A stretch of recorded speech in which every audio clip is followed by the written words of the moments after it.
May their souls and the souls of all the faithfully departed rest in perfect peace.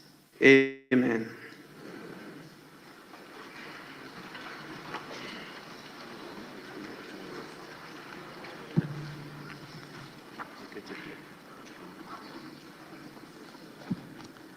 Honorable members, as a result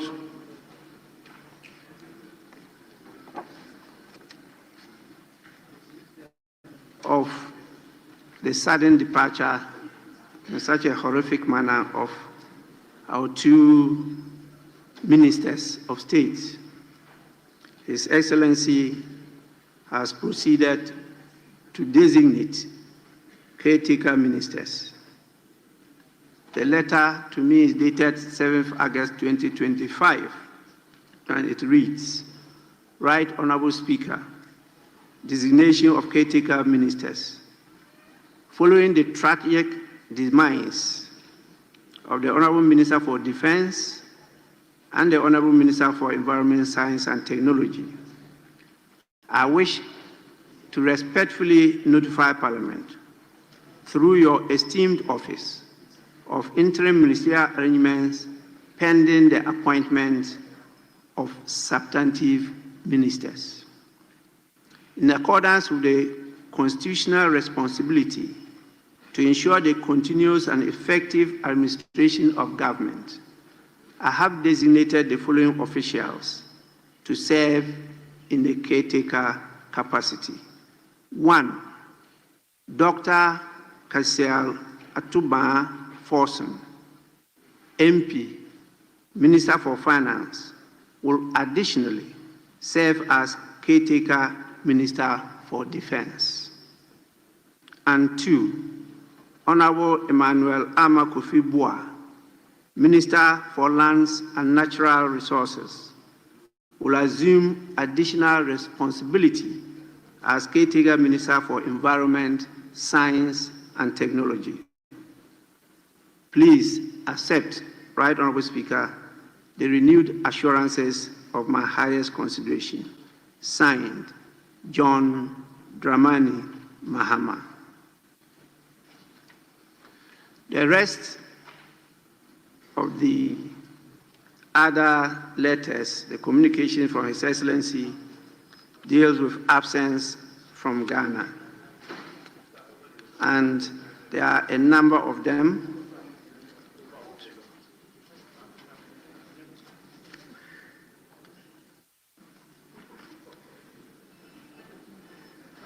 And I will, on your behalf, refer them to the Office of the Official Reporting to capture them verbatim in our proceedings as having been read to the House. Please, with your kind permission, I do so now. They are accordingly referred to the Hansard Office.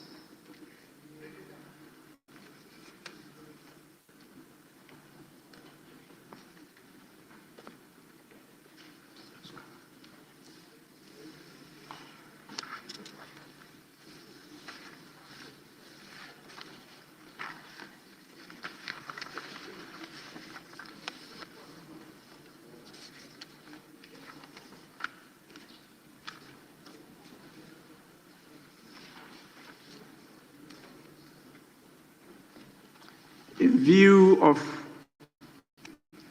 the nature of business before the House, item 6 would just be to warmly welcome you all to the third meeting of the first session of the 9th Parliament of the 4th Republic of Ghana.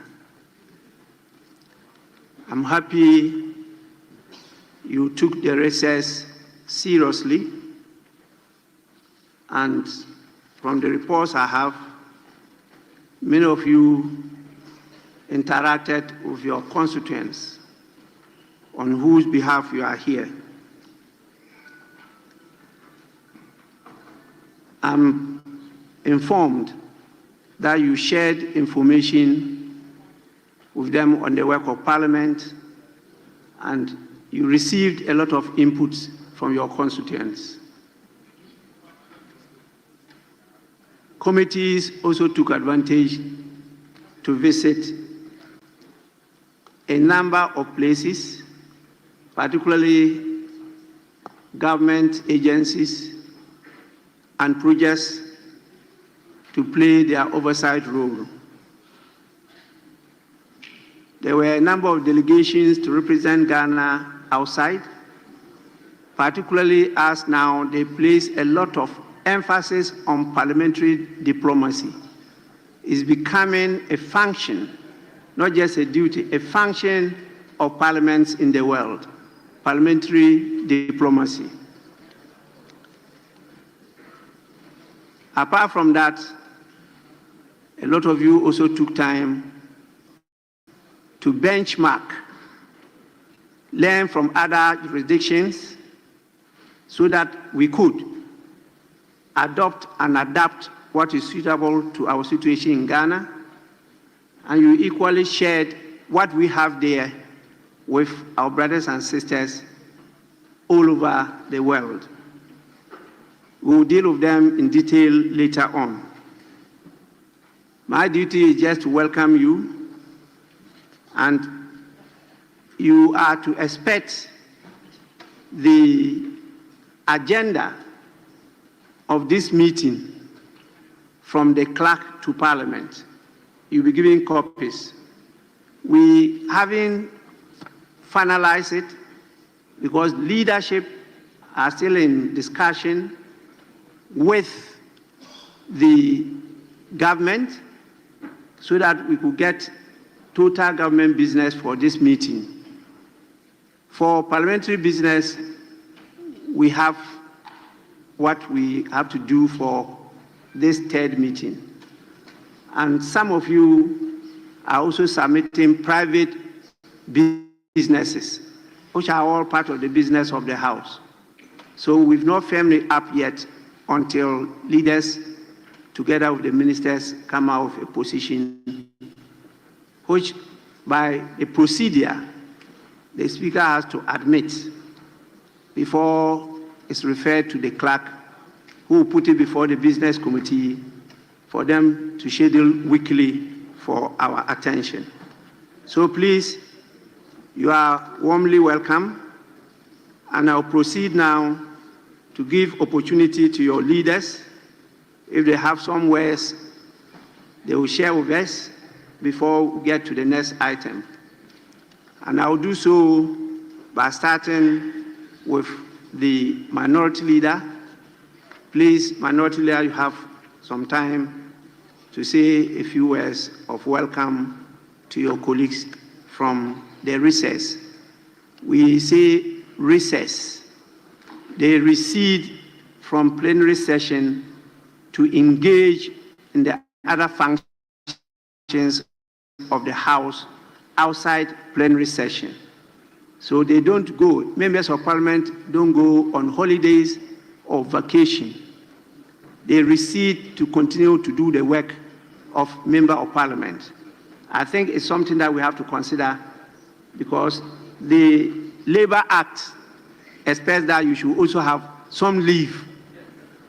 Some leave is done all over the world. Members of Parliament have leave so that you can rest. Those of us who have sacrificed all these years, we know how our families have been destroyed because you never have time for your family. You never have time for people dear to your heart, the people that you grew with, and sometimes they don't spare you. Please, let's think about it, discuss with our neighbors outside the Parliament, and at least get a few days to have some breathing space, if not to rest, but to share love with your immediate family members. With this, Honorable Minority Leader, you may proceed to make your comments.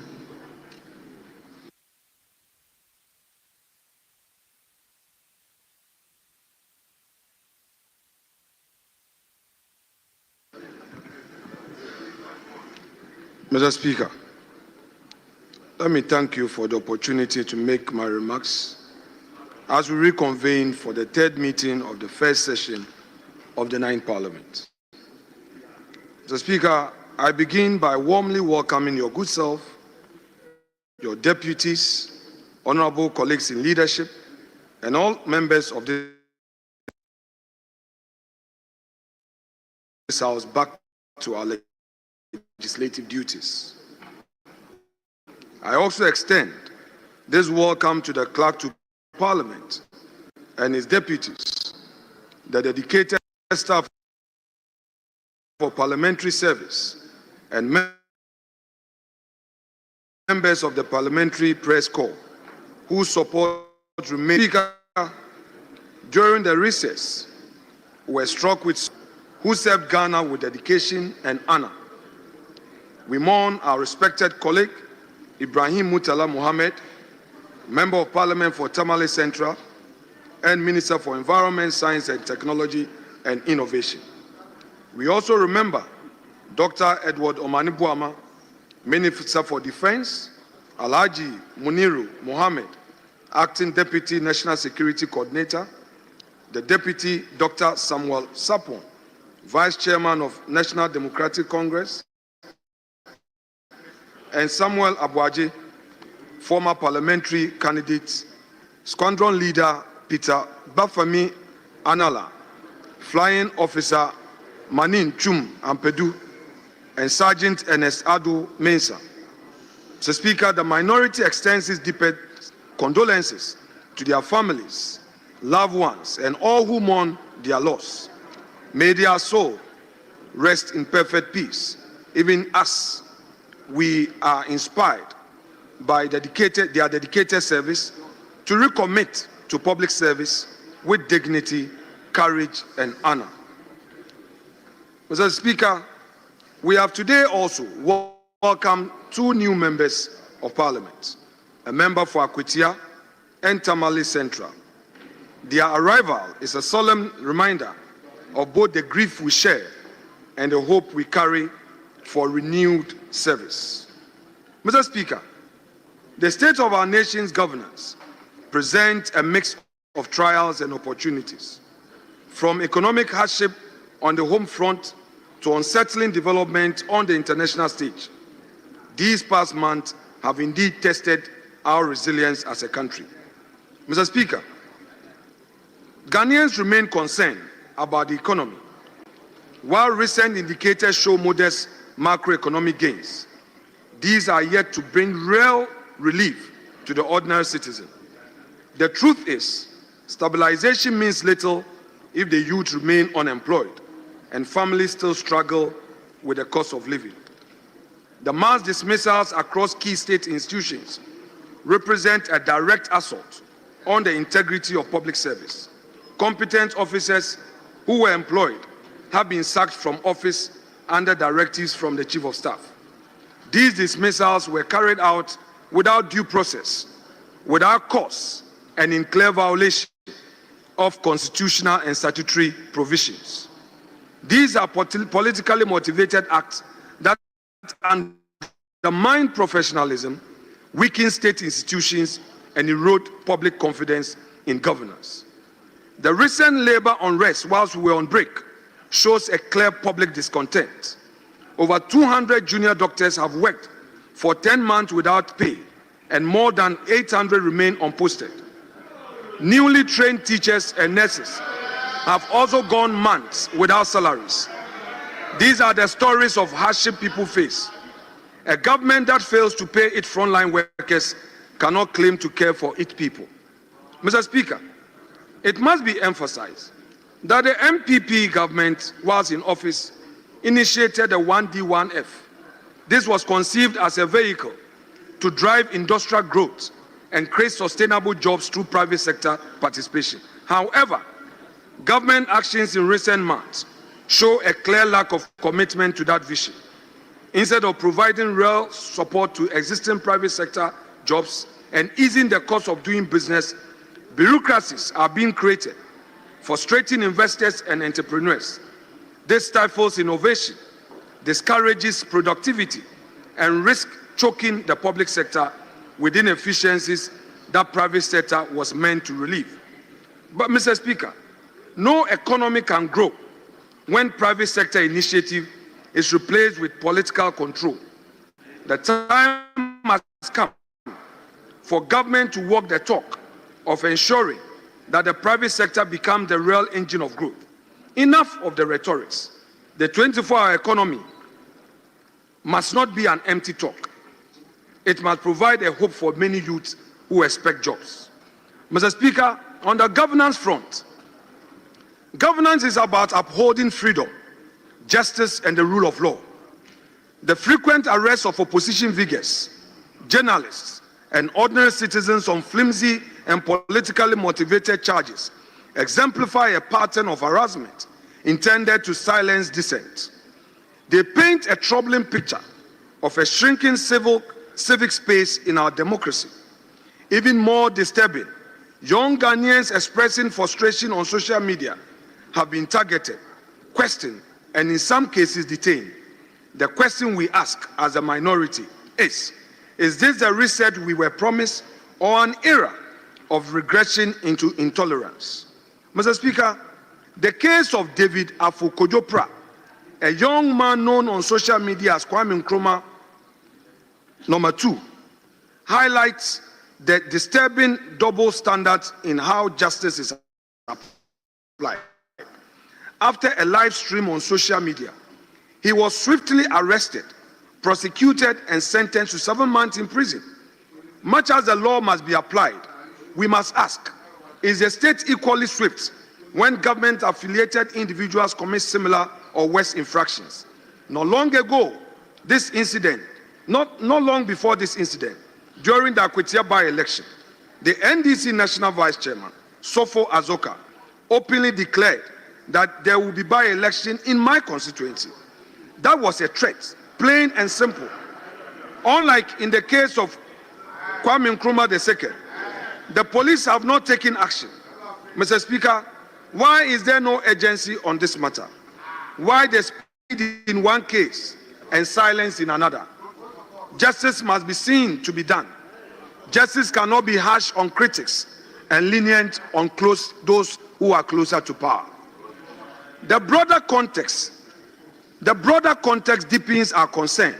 Mr. Speaker, on the 8th of September, the Bono Regional Chairman of the New Patriotic Party, Mr. Kwame Bafo Abronye, popularly known as Abronye DC, was arrested and detained on charges that appear politically motivated. The court ruling in this case raises deeper constitutional questions. In delivering judgment, the presiding judge, His Lordship Akwa, cited George Orwell's Animal Farm, observing that, quote, all men are equal, but some are more equal than others, unquote, and went on to quote the late President Robert Mugabe, purportedly, quote, I can assure you of freedom of speech, but cannot assure you of freedom after speech, end quote. Mr. Speaker, these remarks to us as the minority, coming from the bench, convey an unsettling message that equality before the law and freedom of expression may no longer be treated as fundamental rights, but as privileges subject to interpretation and power. Such reasoning, if left unchecked, sets a worrying precedent for democratic governance and judicial independence. The use of Orwell and supposed quotes from Mugabe to rationalize the restriction of free speech undermines the spirit of our Constitution, which guarantees every citizen the right to express opinion without fear of reprisal. Ghana's courts have long stood as the last line of defense for liberty, and any departure from that role risks eroding public confidence in justice itself. The minority, therefore, finds this trend dangerous and calls for restraint, reflection, and a renewed commitment to fairness, equality, and the true meaning of freedom under the rule of law. Mr. Speaker, the minority registers its unequivocal objection to the removal of the Chief Justice, Mrs. Gertrude Araba Esaba Saki Tokonu. We believe the process lacked transparency, violated constitutional principles, and set a dangerous precedent for judicial interference.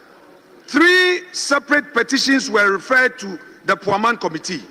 The committee only had 1 petition, then adjourned proceedings for continuation on the 15th of September. Yet, without notice to any party in the matter, the committee suddenly submitted a report on the 1st of September, and within 2 hours, an announcement was made of a removal. Was that adjournment a deception, Mr. Speaker? Even more troubling was a warrant of the suspension. It claimed to have made a prima facie determination, but to date, no one has seen such document, and this raises serious constitutional questions. The so-called Poaman report remains a secret document. We, the minority, shall not relent on our demand for a copy and a full disclosure of this report. Mr. Speaker, this matter goes beyond one individual. If this false and irregular process succeeds, it endangers every independent constitutional body. The Auditor General, the Electoral Commission, the National Commission for Civic Education, and even the Public Services Commission could be targeted next under the same Article 146 procedure. The question that must even be asked, that when a person is removed as a Chief Justice, does he or she remain a Justice of the Supreme Court? This will destroy the safeguards of accountability and erase the principle of probity from our governance. If judicial independence can be manipulated in this manner, we should not expect free or credible elections in the future. Mr. Speaker, the judiciary is the last line of defense for our democracy, and any act that undermines its independence strikes at the heart of our constitutional order. The minority will resist any attempt to compromise the sanctity of the judiciary. Ghana's institutions must be protected from political manipulation, and we will not sit idly by while dangerous precedents are set. On the issue of illegal mining, we, the minority, are of the view that this represents one of Ghana's gravest governance challenges that has persisted across successive governments and which has escalated into a full-blown national crisis is the menace of illegal mining, popularly known as Galamsey. The devastation caused by Galamsey to our environment, water bodies, and public health cannot be overstated. Even as we convene today, Mr. Speaker, our rivers run brown with pollution. Vast tracts of once fertile land lies carried and toxic, and many of our citizens in mining communities face illness and danger from poisonous chemicals. We have talked about illegal mining for years, yet the problem has only grown worse. Time for mere talk is over.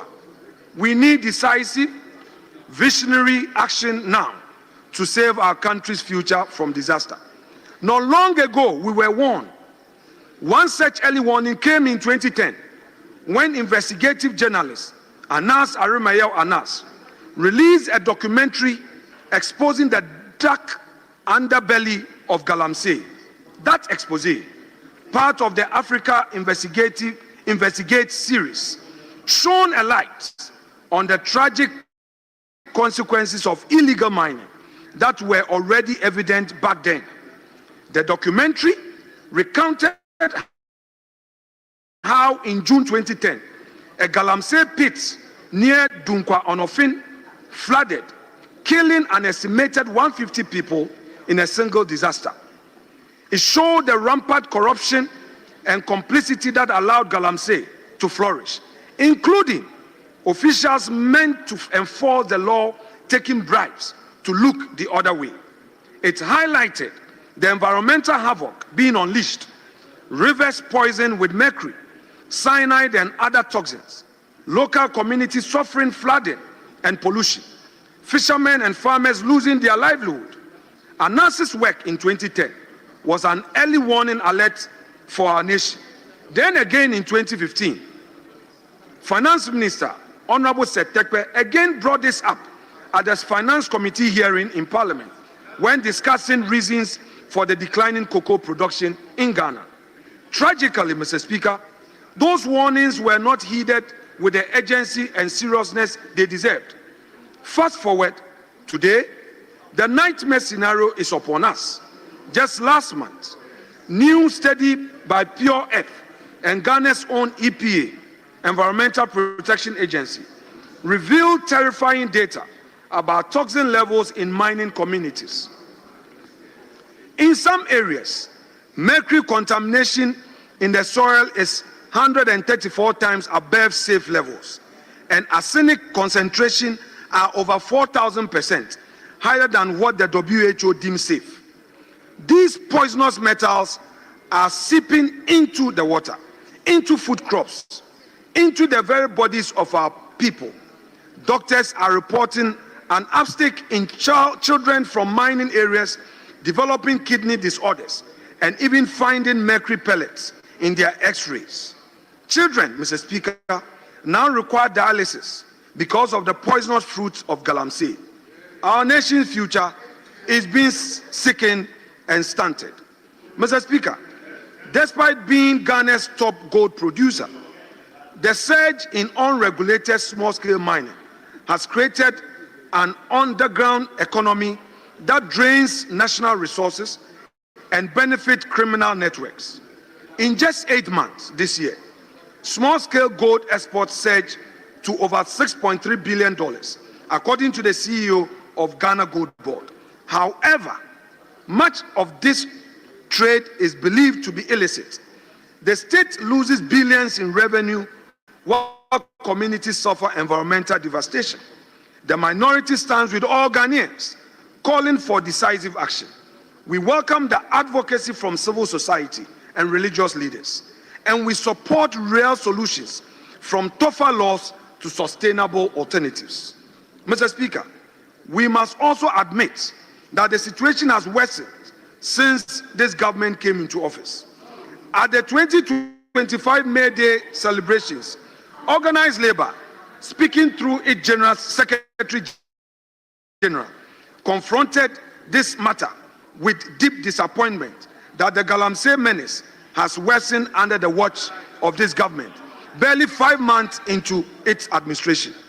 TUC's position was again echoed by the acting Chief Justice, Justice Paul Bafuboni, at the GBA conference in Wa, where he also described the crisis as worsening. Mr. Speaker, when labor and the judiciary raise their voices together, we must listen because these are not partisan voices. Mr. Speaker, the time to act is now. If we fail to protect our rivers, land and communities, we risk failing an entire generation. Mr. Speaker, during the recess, a foreign policy development came to light regarding an agreement between the government of Ghana and the United States to accept some deportees. Mr. Speaker, the agreement of such magnitude, in our view, and we respectfully submit, should be subject to the parliamentary scrutiny and Article 75 of the 1992 Constitution. We therefore demand that this arrangement be brought before Parliament for ratification. Ghana's foreign policy must never be conducted in secrecy, nor should we compromise our sovereignty for expediency. We urge the government to always place Ghana's dignity first and ensure that any international agreement reflects our values and command the confidence of the Ghanaian people. In conclusion, Mr. Speaker, it is worth emphasizing that Ghana's story is of triumphs achieved through visionary leadership and the indomitable spirit of our people. The New Patriotic Party, during its time in government, championed bold initiatives that delivered tangible progress. We rolled out the free SHS policy, which opened doors for secondary education to youth from all walks of life. We pursued industrialization through 1D, 1F program, establishing 169 new factories nationwide and creating nearly 170,000 jobs for our citizens, constructing over 13,000 kilometers of roads, championing STEP, making TVET education free, with all TVET institutions being facelifted. Mr. Speaker, this is the record of the previous government. Under MPP stewardship, Ghana's democracy deepened and economy grew to the extent that the world took notice. We therefore urge this government to walk the talk, and by being bold with policy implementation, enough of the rhetoric of 24-hour economy. We've had one job, 3 shifts. Enough of it. We want the reality to be seen on the streets of Accra. Finally, Mr. Speaker, we cannot afford to lose hope. Our nation has weathered many storms, and each time we have emerged stronger. The minority will continue to be the voice and the shield of the people in this august house. Though we are 87, we assure the people of Ghana that we are firm in our conviction and will be able to hold this supermajority to account. We don't believe in numbers, we believe in substance, and will confront you with substance.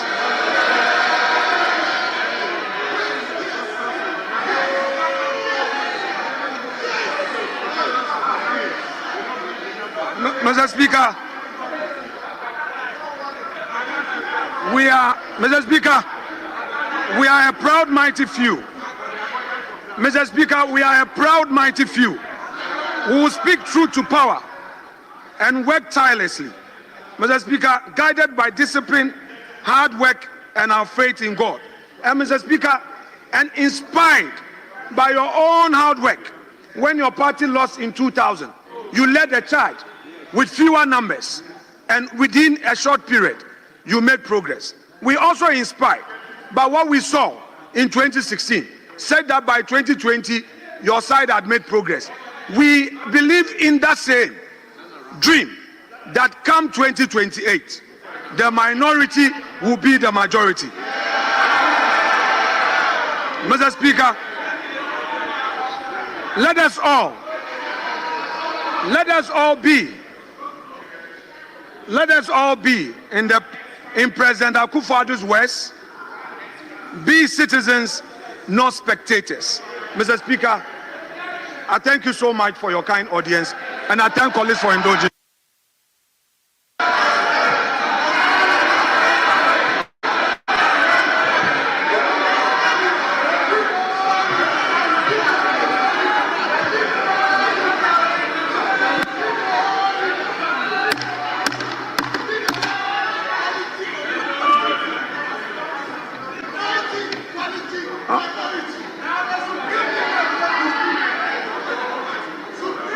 Honorable members, before I invite the majority leader, let me acknowledge the presence of our August visitors.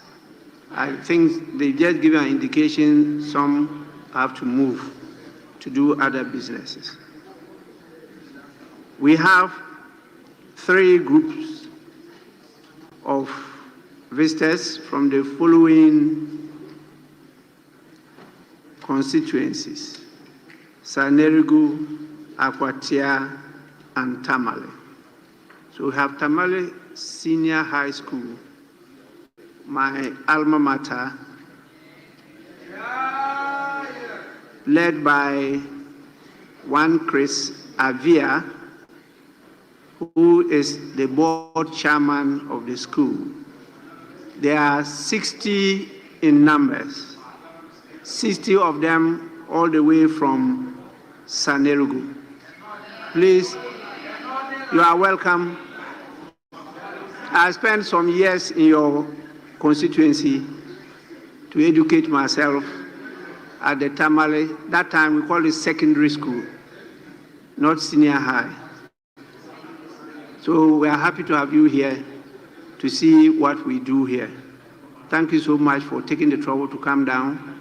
And I'm sure your Australian Parliament will learn a lot from this and join that so that you grow up with this culture. You are most welcome. Please, you may resume your seat. We have constituents from Akwatia constituency, led by the District Chief Executive, Honorable Umar Ahmed. They are 82 in number. 82 in number. I think they have moved out. They moved out, I'm sure, because after we saw in the MP, they decided to follow the MP. We also have constituents from Tamale Central Constituency, led by Husseini Yusuf, who is the secretary to the group. They are 102 in number. You are all welcome to your house. Honorable members, I will now invite the Majority Leader to give you warm words of welcome.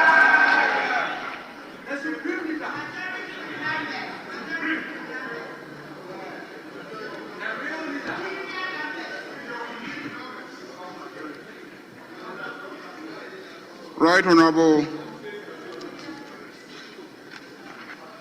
Speaker Alban Sumana, Kingsford, Bagby, the Honorable Deputy Speakers, Honorable colleague, members of Parliament representing the 276 constituencies presently constituting the House, the Clerk of Parliament, and the parliamentary staff. By the grace of the Almighty, we're all here, and you are welcome back to this House for the third meeting of the first session of the 9th Parliament. We have been duly summoned back by our most able Right Honorable Speaker, who remains a pillar of parliamentary democracy in the annals of our democracy's history. We continue to thank you, Mr. Speaker, for your continued defense of the independence and autonomy of this House as a coordinate branch of government. I begin on a very solemn note. We must start by remembering our colleagues who died in that tragic helicopter crash of the 6th of August 2025. The Right Honorable Speaker has already mentioned their names, but suffice it to add that two were particularly close to us. The Honorable Dr. Edward Kofi Omane Boama, a non-voting member of this House and the then Minister for Defense, and Honorable Alhaji Dr. Murtala Ibrahim, the then Member of Parliament for Tamale Central and Minister for Environment, Science and Technology. The other distinguished Ghanaians who perished in the fatal accident have all been mentioned, and I will urge colleagues to remember them in their prayers. And on behalf of colleagues in this House, let me extend our condolences to the families of the bereaved and urge all of us to support the efforts to maintain their children. A minute of silence has already been observed in remembrance of our colleagues. Let me thank this House for that. Right Honorable Speaker, this loss occasioned a by-election in the Tamale South, and in addition to an earlier loss of our colleague, which also occasioned another by-election in Akwatia. Mr. Speaker, in the two by-elections, the National Democratic Congress, the NDC party, won the elections. Mr. Speaker, winning Akwatia about 8 months in office signals the growing popularity of the NDC in government and general public positive rating of the government of the NDC under President John Dramani Mahama.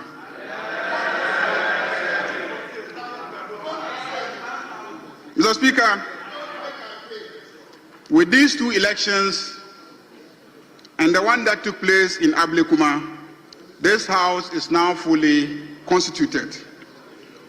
The independent members of this House remain 4.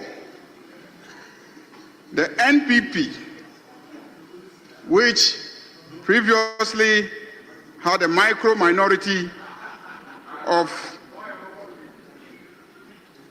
88, has had its number shrink further to 87. Mr. Speaker, I believe they are no longer a micro minority, but a minuscule minority. Mr. Speaker,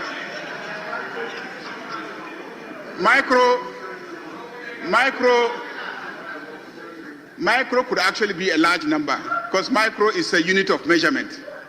1 million can actually be micro when you are evaluating 1 billion. In English, when you want to describe something that's very small, you say minuscule. The NDC supermajority will balloon to 185, and when we add our numbers to the 4 independents who have agreed to do business with us, the NDC will become a gargantuan majority. All I can say is, Mr. Speaker, so far, so excellent. During recess, MPs had the opportunity to observe the impact of work we did during our previous meetings, the budget we approved, the laws we passed, and the policies underpinning them. Our engagements revealed the persistent, urgent need to address youth unemployment. We must ensure that our laws and the policies that we enact create jobs. Ghana's population still remains very young. Citizens aged 15 to 35 make up over 38% of the population and 60% of the labor force. They face enormous barriers to economic inclusion. Indeed, they want jobs. In the 2024 Afrobarometer report of the CDD, concerns about unemployment was the topmost concern of most Ghanaians. This was followed by the management of the economy and then infrastructure. During this meeting of Parliament, members will focus on reviewing job creation policies of the various sectors.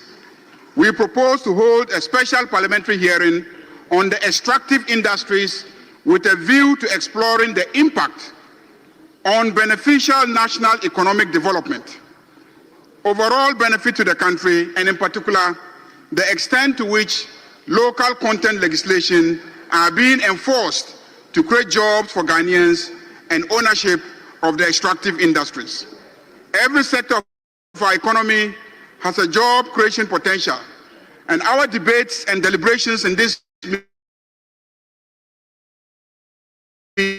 meeting will focus on how this parliament would be indeed created to the benefit of the Ghanaian youth. In this regard, most committees will be requested to conduct hearings on the extent of job creation policies and programs of the various sectors so we can enhance efforts towards job creation.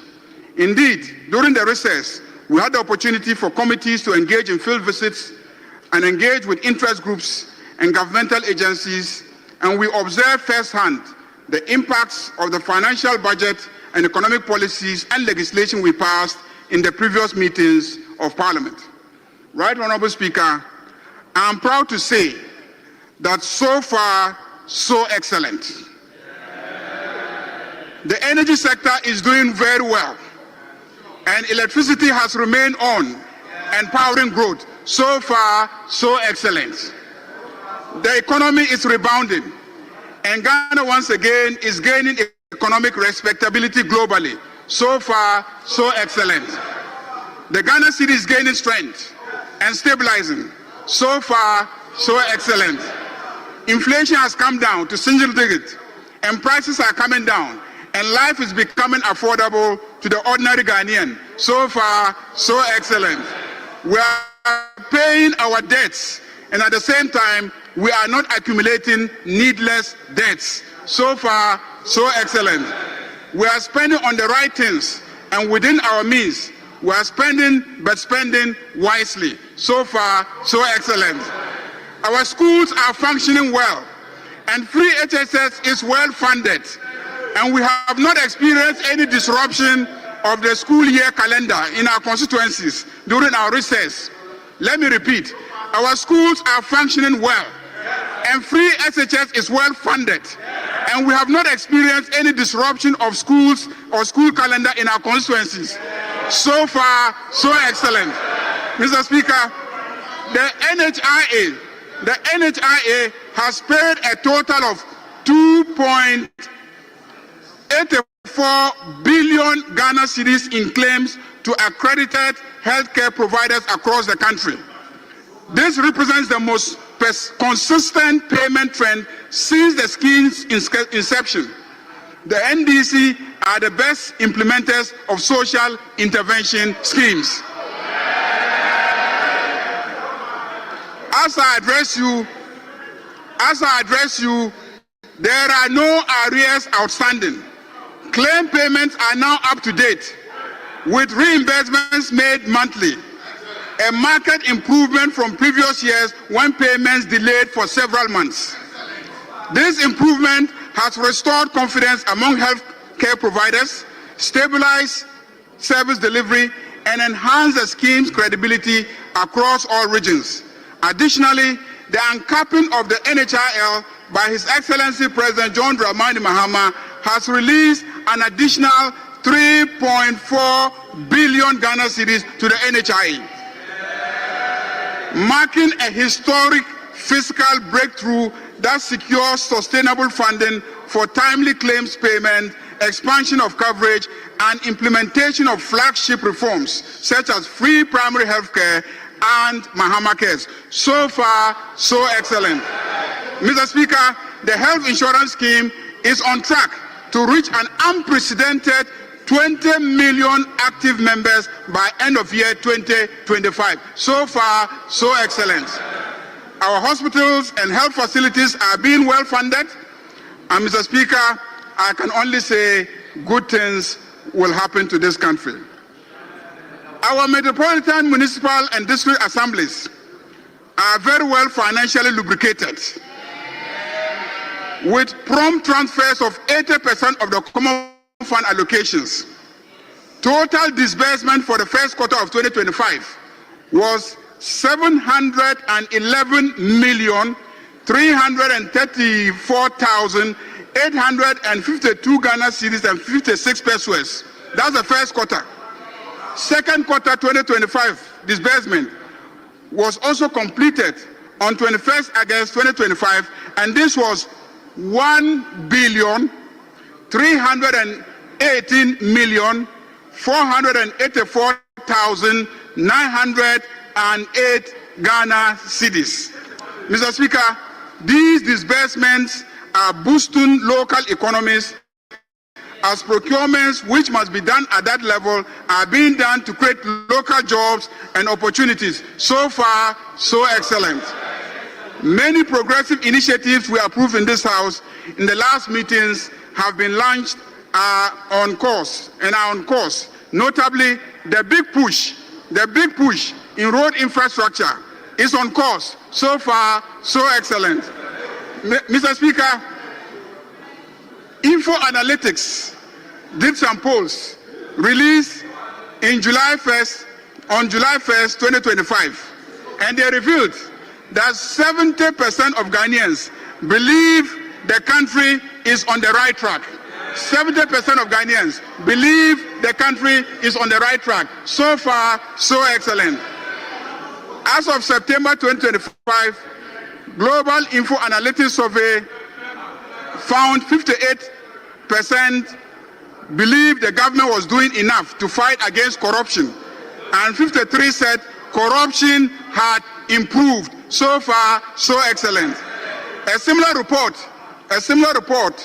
of Info Analytics in 2024 revealed that 65% of Ghanaians believe that the country was heading in a wrong direction. There is a clear turnaround in how Ghanaians perceive their country and their government now. We must stay the course in this direction, and the work of this meeting of Parliament must keep the pressure on our executive arm of government to keep delivering. In this regard, I want to assure Ghanaians that the overwhelming NDC majority will not treat our counterparts in the executive with kid gloves. We will continue to demand performance and delivery of promises made in our manifesto. Bipartisanship shall be our hallmark, so we will tolerate our minuscule minority and heed sound and genuine criticism. Mr. Speaker, this is a budget meeting. We will be receiving the 2026 budget statement in due course, but the signs of a very positive development are already clear. 95% of Ghanaians in a survey conducted by professional service firm PwC in July 2025 believe the country's macroeconomic performance in the first half of the year has met or exceeded expectations. 95% of Ghanaians believe that our macroeconomic performance, yes, our macroeconomic performance has met or exceeded expectations. Indeed, even members of the NPP cannot deny the fact that the indicators are looking very, very good. So far, so excellent. Mr. Speaker, we in the NDC are governing well. The president of Imani, Franklin Kujo, on 2025 strongly endorsed John Dramani Mohammed's recent decision to scrap fuel allowances and allocations for all political appointees, describing it as a wonderful initiative. So many wonderful initiatives that should be codified into law to prevent future reversals. So far, so excellent. On October 10th, 2025, the IMF stated that Ghana's economy is rebounding faster than anticipated, with macroeconomic stabilization taking root following a strong performance in the first half of 2025, underpinned by strong services activity, agricultural output, and others. So far, so excellent. The IMF has also lauded Ghana on recent stabilization of the cedi, noting that the development signals improvement in the country's economic fundamentals, renewed policy credibility, and investor confidence. So far, so excellent. On May 7, 2025, Bloomberg rated the Ghana cedi as the best performing currency in the second quarter. Bloomberg rated the Ghana cedi as the best performing currency in the second quarter. So far, so excellent. The positive endorsement of policies and programs this House approved keep coming locally and internationally.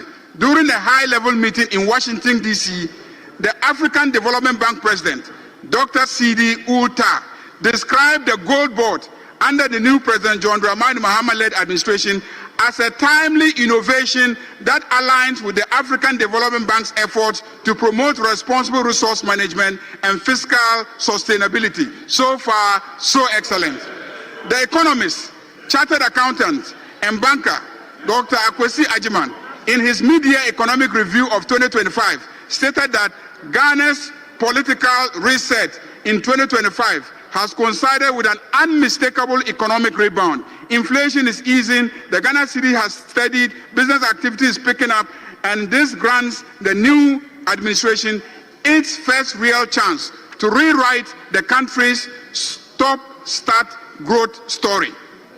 Mr. Speaker, to cap it all, Mr. Speaker, we are going to the World Cup in America. So far, so excellent. So much has been achieved so far within a short time, but a lot remains to be done. We are not out of the woods yet, and many things must change. Recently, we placed senior high school students. The lobby to get into grade A schools reveals a malaise that must be fixed in our educational sector. There must be no grade A school and no grade B schools. We spend equally on all teachers in all schools. We in this parliament must do whatever it takes to fix all schools and demand equal performance. We pay equally to all schools. This House must begin to demand accountability and the greatest standards of performance from all our services: education service, health service, judicial service, and all the public services of Ghana. Reforming attitudes there must engage our attention. The reset agenda must permeate our public services. Mr. Speaker, the story of Ghana is now being told in a positive light on all international platforms. The reset agenda of President John Dramani Mahama and the NDC party is on course. This House will sustain the agenda in this meeting. We will demand accountability for past acts of corruption and abuse of power and gross mismanagement of the economy.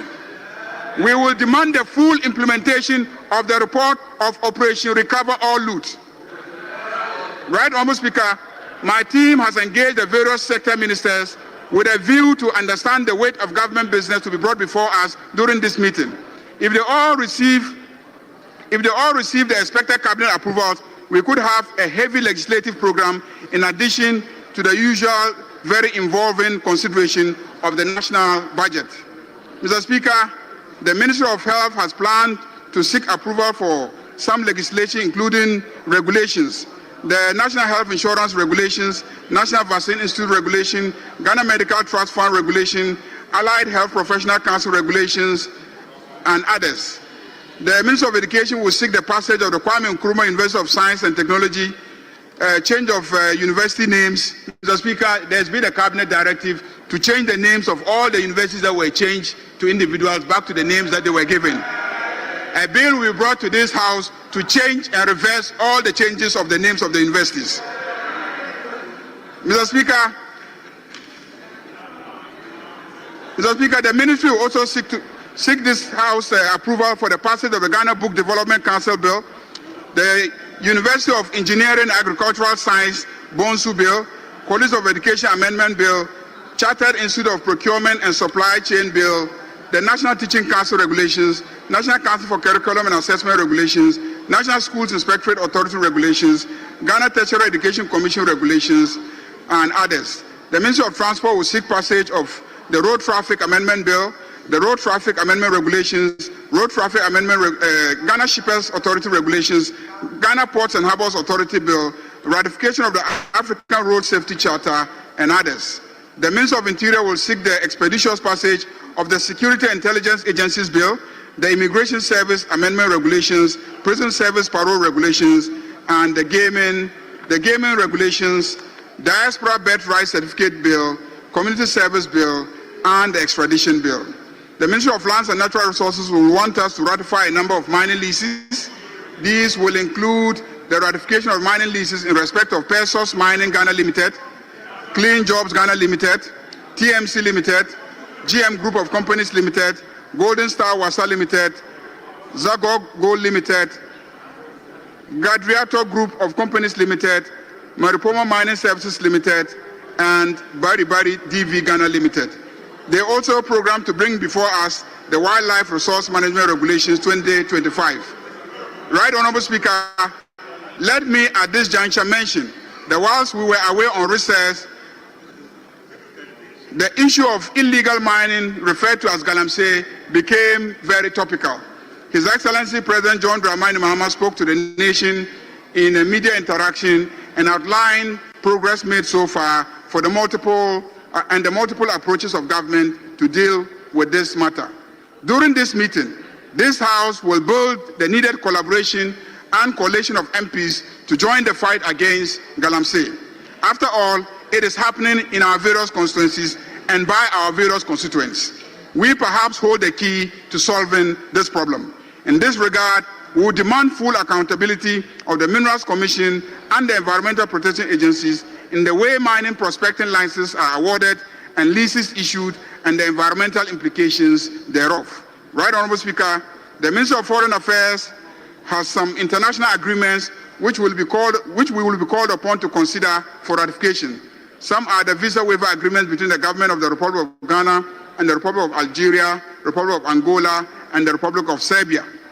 Headquarters agreement between the government of the Republic of Ghana and Afrobarometer, and the presidential initiative to offer 1,000 tertiary scholarships to ECOWAS citizens, waiver of import duties and other taxes on vehicles for foreign service officers and analogous appointees, establishment and implementation of Ghana Diaspora Bond Program, and membership in the Brazil, Russia, India, China, and South Africa Alliance. That's the BRICS Alliance.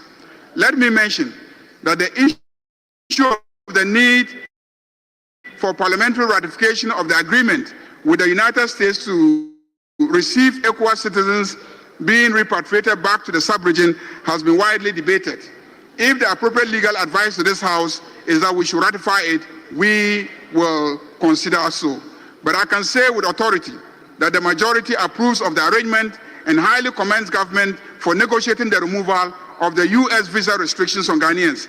Given our business and social ties with America, these restrictions were going to be extremely burdensome to many Ghanaian businesses and families. The Ministry of Land, Local Government, Chieftaincy, and Religious Affairs will seek the passage of the Local Governance Amendment Bill, Coastal Development Authority Repeal Bill, Middle Belt Development Authority Repeal Bill, and the program that the Ministry of Energy and Green Transition include the ratification and passage of National Petroleum Authority Bill, ratification of petroleum agreements in respect of Block GHB01 involving the Government of Ghana, GNPC, GNPC Exploco, and TriStar Upstream Oil and Gas Limited.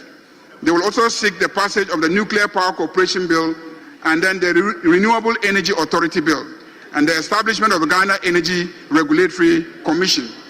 They will also seek the passage of the West African Gas Pipeline Amendment Regulations. The Ministry of Gender, Children and Social Protection will seek the passage of the Affirmative Action Gender Equity Regulations 2025 and the Social Protection Regulations. The Office of the Attorney General and Ministry of Justice has a tall legislative program. They include the passage of the Tribunals Bill, the Legal Education Reform Bill, the Conduct of Public Officers Bill, Economic and Organized Crime Amendment Bill, Ghana Intellectual Property Office Bill, Interstate Succession Bill, Legal Profession Bill, Notaries Public Amendment Bill, State Property and Contracts Amendment Bill, Court of Appeal Rules, Economic and Organized Crime Office Operations Regulations, Economic and Organized Crime Office Terms and Conditions of Service Regulations, High Court Civil Procedure Amendment Rules, Interpretation Regulations, Legal Aid Commission Regulations, and others. Minister of Sports and Recreation will bring the following for consideration: the Sports Fund Bill, Sports Fund Regulations, National Sports College Bill, Anti-Doping Regulations, and others. The Ministry of Defense plans to have us consider the National Defense University Bill and the Defense Industrial Development Corporation Bill. I cannot list entirely the legislative program. It promises to be weighty.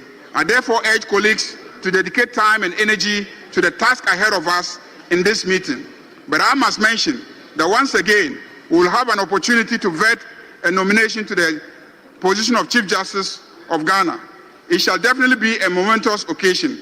Need I say that the nominee should prepare to earn the approval of this House. Right, Honorable Speaker, to ensure greater efficiency, I have engaged with colleague leadership of the minuscule minority, and we have agreed that this meeting will always schedule government business before personal business. That way we will ensure that MPs come on time, we transact government business first, and then afterwards we move to individual statements, MPs, questions to ministers. We believe that this will even be convenient for MPs given the fact that we now have our own television channel and enjoy live coverage. This parliament has many new members. I urge you not to stop learning. Your capacity to participate effectively, and do participate effectively. You can only learn by practice. Right, Honorable Speaker, as usual, we count on your continued guidance. You know it all, and under your guidance, we cannot go astray. Let me congratulate you for Ghana's parliament once again being adjudged the most open parliament in Africa by the Africa Open Parliament Index. This is the second time our parliament has won this coveted award, having won it in 2022. All this bears testimony to your remarkable leadership, Mr. Speaker, and foresight in managing this noble institution. Congratulations, Mr. Speaker. Honorable colleagues, I welcome you back to this House for the third meeting of the first session of the ninth Parliament. May the Almighty God direct our every step, and may the work we will do together in this meeting make Ghana great and strong. Thank you very much, Mr. Speaker.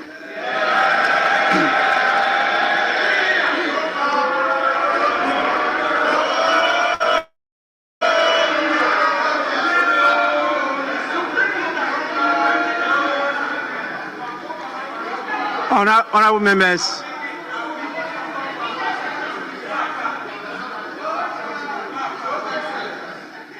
members, I'm sure you have observed a facelift in the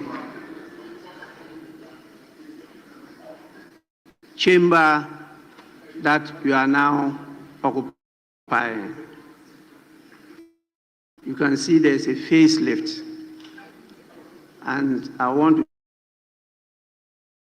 to thank the clerk and session of the board. And you have also observed that just behind me, our traditional attire, our own hand-woven cloths are distinguished, and you can see there have been also a renewal of those majestic cloths.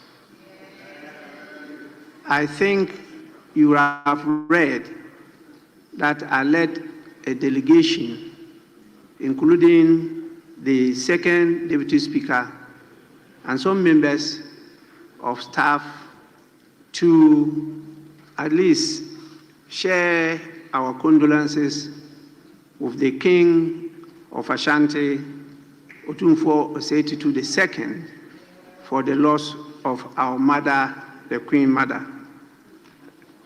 You have read that we did make a request, because this was the gracious presentation of His Majesty the King, when the Parliament started in January 1993. They had lost some favor, and so we appealed to him if he could graciously come and renew them, and he immediately accepted and directed that it be done. The next day, to our surprise, the team was down here in Accra, and you can see a complete, fresh renewal of those majestic cultural display of our talents. I want to take this opportunity to appreciate the efforts and the gracious support of His Excellency Otumfuo Osei II. He has done tremendously well, and he will continue to be the father of all. And we know his passion in multi-party democracy. He has been a guide to all of us, particularly somebody like me as a Speaker of the 8th and the 9th Parliament of the 4th Republic of Ghana. Honorable members, I want just to draw your attention to the names and meaning of what you have behind me. I myself is very challenged. And so if my pronunciation offends your ears, kindly forgive me because I'm of a different ethnic group. But these kente cloths are of two types. One is called Ejunsi Ejunso.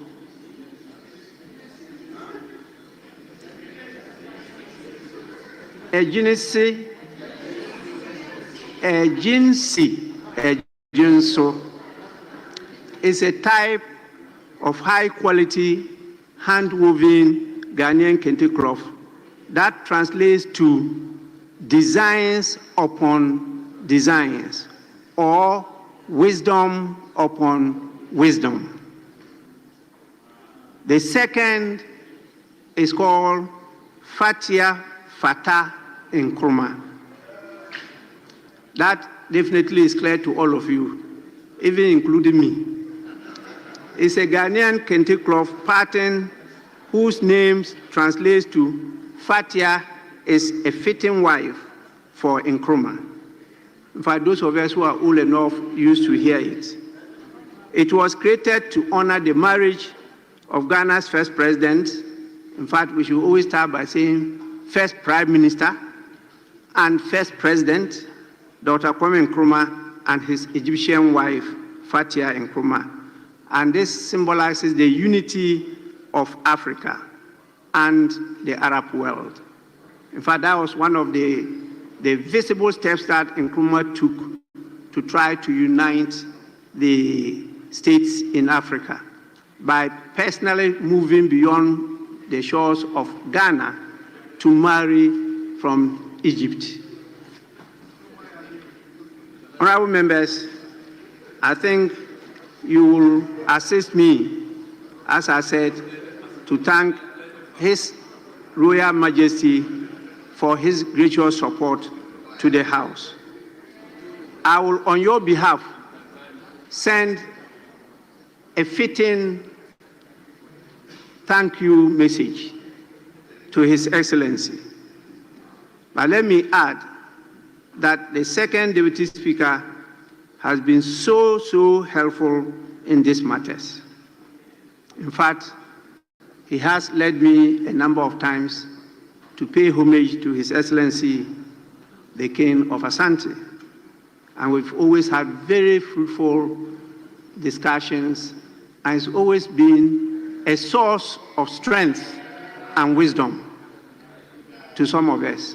Please kindly accept my thanks, my colleague, good brother, second Deputy Speaker, for what you are doing to us.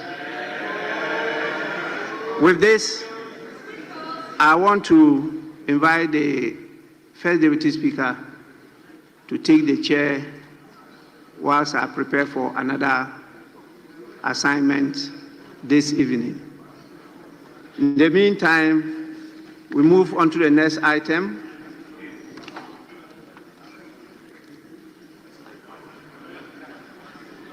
Which is the routine business of correction of votes and proceedings and official report. Honorable members, we'll start with the votes and proceedings of Friday, 1st August 2025. Page 1, page 2, page 3, page 4,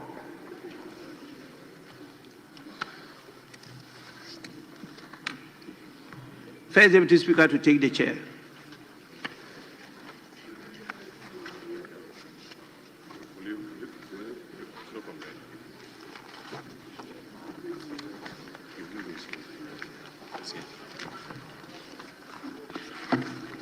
Page 5.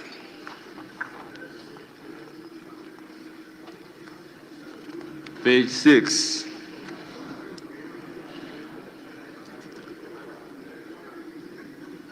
Page 7. Page 8.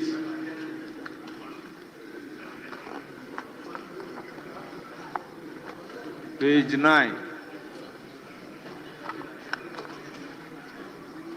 Page 10. Page 11.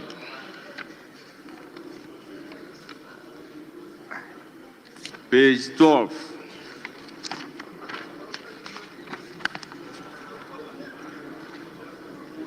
Page 13.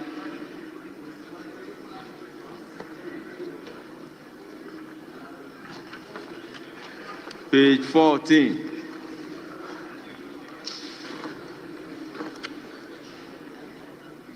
Page 15.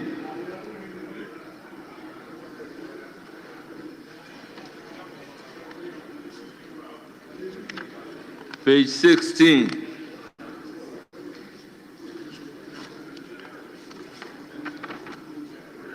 Page 17.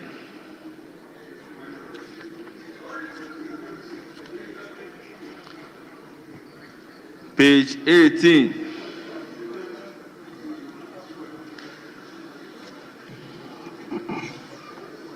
Page 19.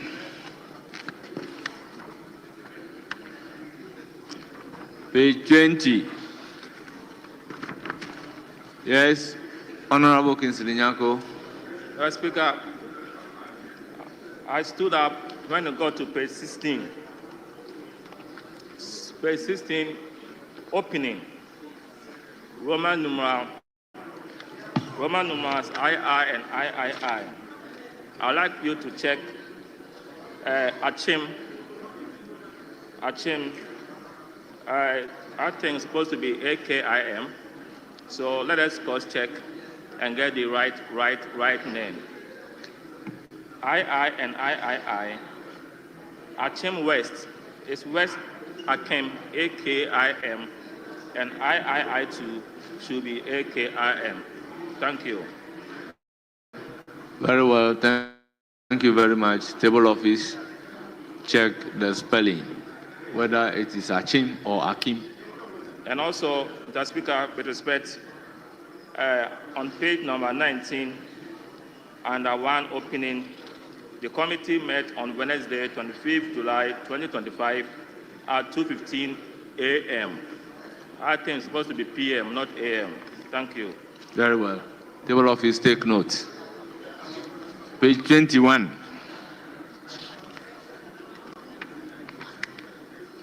Page 22.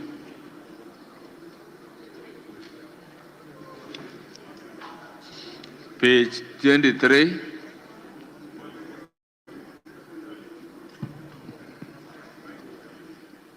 Page 24.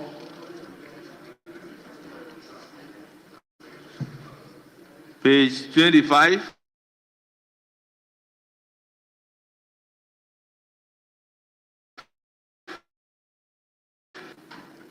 Page 26. 27. Yes. Mr. Speaker, on page 27, Roman numeral VI, Mr. Christian Adepoku, the Registrar of the National Teaching Council, is a doctor. This is a minor correction. He is Dr. Christian Adepoku, not Mr. Very well. Thank you. Table office, take note. Thank you very much, Honorable Member for Kwadaso. Page 28.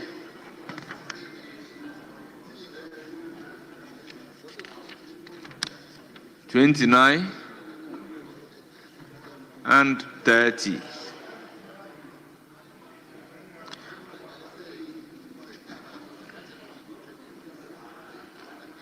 Honourable members, subject to the corrections, the vote and proceedings of Friday, 1st August 2025 is hereby adopted as the true records of proceedings.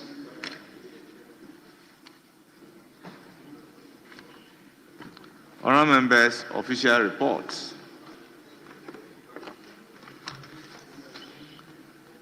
Honourable members, we have two official reports. Official reports of 28th July 2025 and 29th July 2025. Honourable members, let's consider 28th July first. It is for your corrections.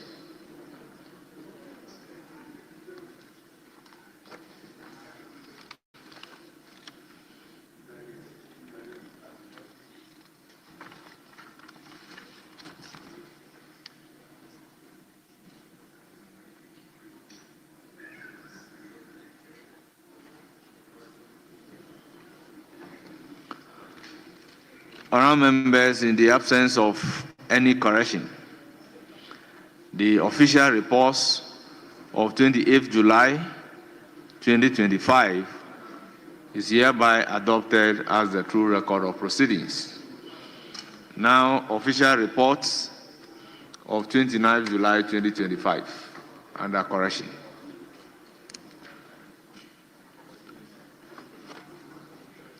Yes, Honourable Member for Kwadaso. Mr. Speaker, on column 17, the second paragraph, last sentence, is about the name of Mohammed Polo. There is something, Mohammed Polo.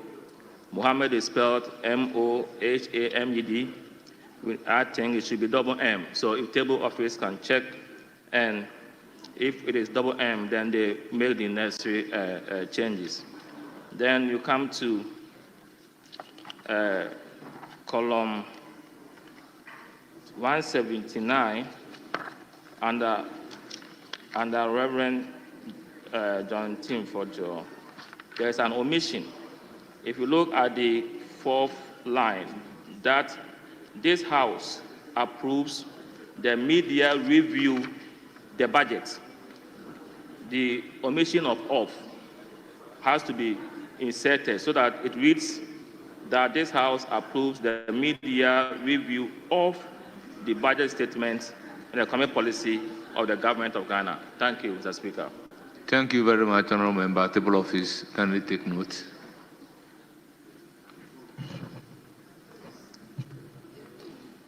Honourable members, in the absence of any further correction, the official reports of 29 July 2025 is hereby adopted as the true record of proceedings.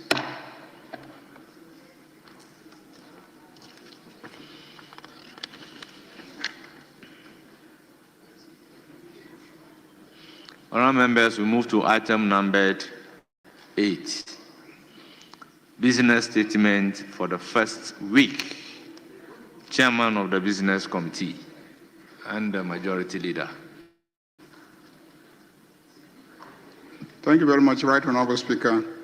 Your committee met yesterday, Monday, 20th October 2025, and arranged business of the House for the first week ending Friday, 24th October 2025. The Speaker, committee accordingly submitted this report as follows. Formal arrangement of business includes formal communications by the Speaker. So you may read any available communication to the House. Pursuant to Order 91-2, Ministers of State may be permitted to make statements on government policy. You may also admit statements by honourable members in accordance with Order 93. Mr. Speaker, in accordance with Order 159, bills may be presented to the House for first reading. However, those of urgent nature may be taken through the various stages in a day in accordance with Order 160. Pursuant to Order 97, papers may be laid during the week, and reports from committees may also be presented to the House for consideration. Mr. Speaker, motions may be debated and there are consequential resolutions, if any, taken during the week. Mr. Speaker, the Business Committee takes the opportunity to welcome all honourable members back from the recess. The third meeting is expected to be demanding of honorable members in view of the fact that a significant part of the meeting will be devoted to the consideration of the budget statement and economic policy of government for 2026, together with the budget estimates of the ministries, departments, and agencies. The House would also consider other business requiring the considerations of Parliament, including financial bills before adjournment sine die for the eulitude. Honorable members are therefore entreated to brace themselves up for the task ahead. Mr. Speaker, the Business Committee discussed the issue of the time for the commencement of sitting of the House. And the Business Committee takes notice that the introduction of the commencement of sittings at 2 p.m. with the aim of improving members' participation in the conduct of parliamentary business has not been very successful, and we must all admit this. Additionally, commencing sitting at 2 p.m. mostly resulted in the late adjournment of the House. The attention of the Business Committee has been drawn to the health and security risks this poses to honorable members, staff, and visitors of the House, including students who commute long distance to observe proceedings. In view of this, the Business Committee proposes that the House reverts to commencing sittings at 10 a.m. subject to review when needed. Mr. Speaker, in accordance with Order 2162 and subject to Order 67, the committee submits to the House the order in which the business of the House shall be taken during the week. Thank you. Honourable members, business statement duly presented by the chairman of the Business Committee and the leader of the House. It is now for your comment. Yes, Honourable Kinsidi Nyako.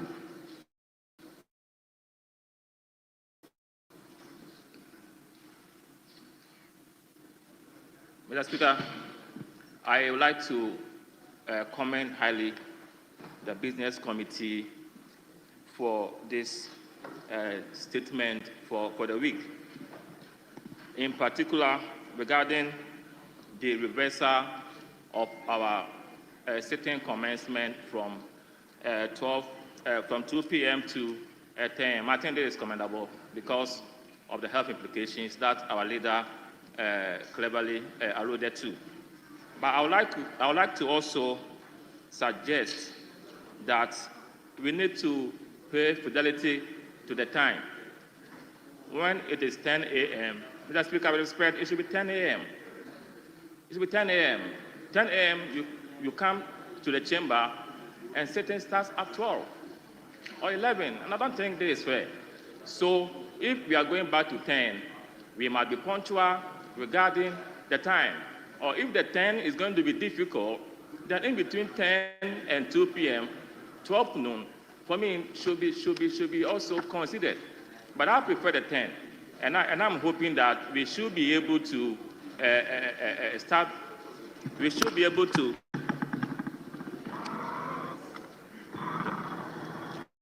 We should be able to stick with the time. Mr. Speaker, if you look at our orders, Order 12.4, whenever the Speaker, the First